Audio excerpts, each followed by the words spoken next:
Assignment book question 7. Here's some fun for 8 marks. Lactose is a sugar, and you can tell it's a sugar by the O's at the end, and it's hydrolyzed, so broken up, chemically split in digestion by the enzyme lactase. That's got A's at the end.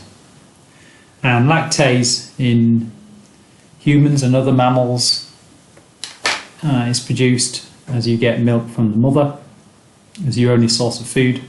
But most mammals actually stop producing lactase when they eat other food sources. So if you imagine sheep will produce lactase so they can utilize the mother's milk, and then they start eating grass, and so they don't need to use milk anymore as they get their nutrition from grass.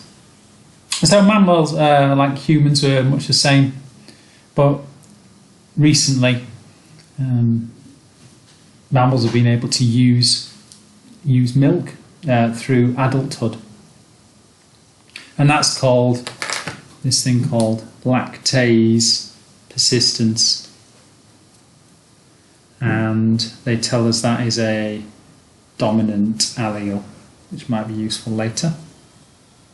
And a number of hypotheses and different selection pressures have been put forward. So even though you might not know this particular example, we're talking about selection. So we think about natural selection, and we're going to have to use this evidence here, AO2, to get our marks.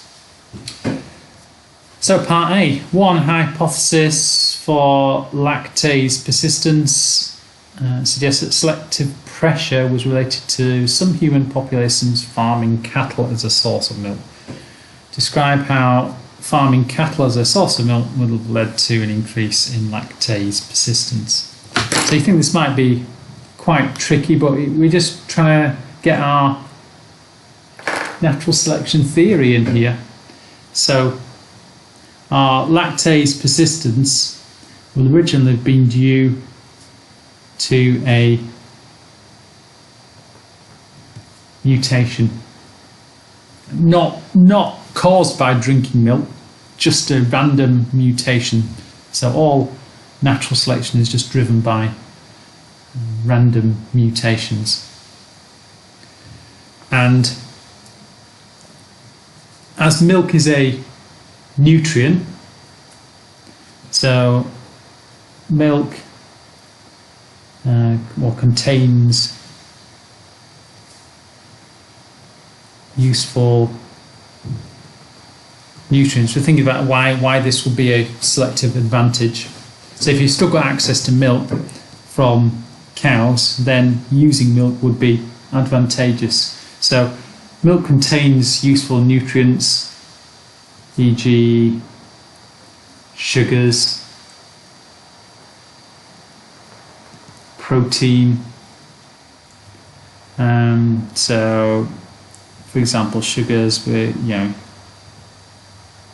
glucose, galactose,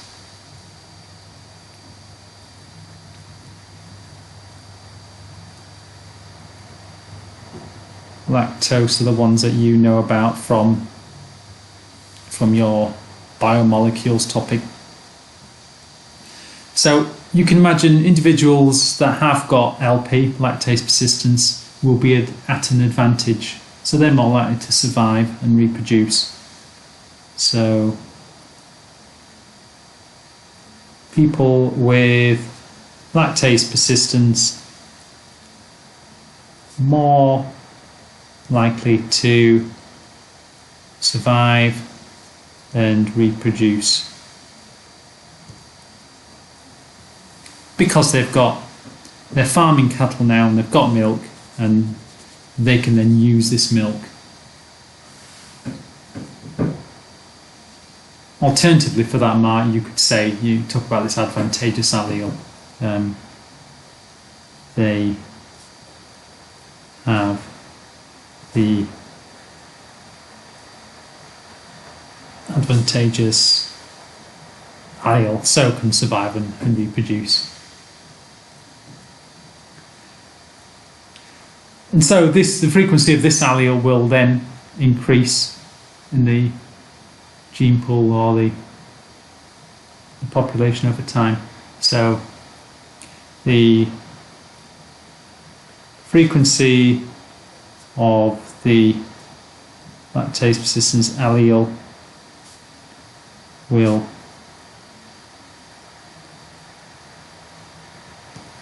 increase. And also there's another mark for noting that this is directional selection. I'm not quite sure I would have mentioned that, or have thought that straight away. But here we are. So you've already got your 4 marks for those there. So this is directional selection. Part B, use the information provided. Use the information provided. So I can expect that I won't get the marks unless I use some of this information that I've got over here. Explain why the number of people showing lactase persistence would rapidly increase once selection for this condition had been established. So we've talked about the selection, so we're not going to get any marks for that. Would rapidly.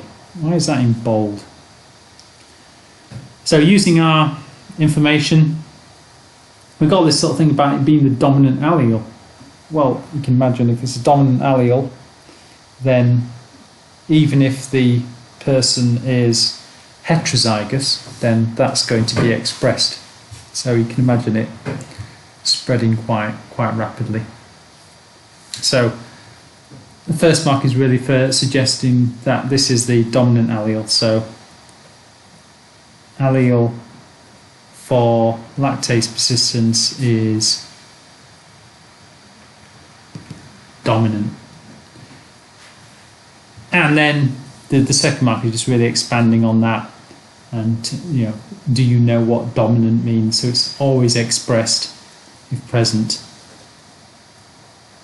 Always expressed if present.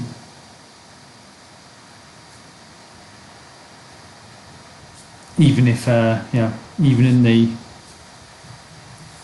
heterozygous. And lastly, part C, lactase persistence is caused by a mutation in DNA. The mutation does not occur in the gene coding for lactase. Suggest and explain how this mutation causes lactase persistence. So actually you might not have done this part of the spec yet, about gene regulation. So really it's saying that the mutation isn't actually in the gene coding for the enzyme, it's somewhere else. And so how can a mutation elsewhere affect that gene? And later on you'll find out about promoters and transcription factors and things like that. So this mutation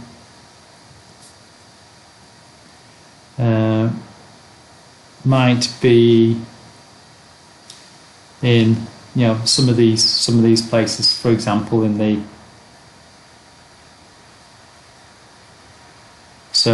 promoter for the gene. So that essentially turns the gene on. It might be in the promoter or the transcription factor, which you'll find out about later on.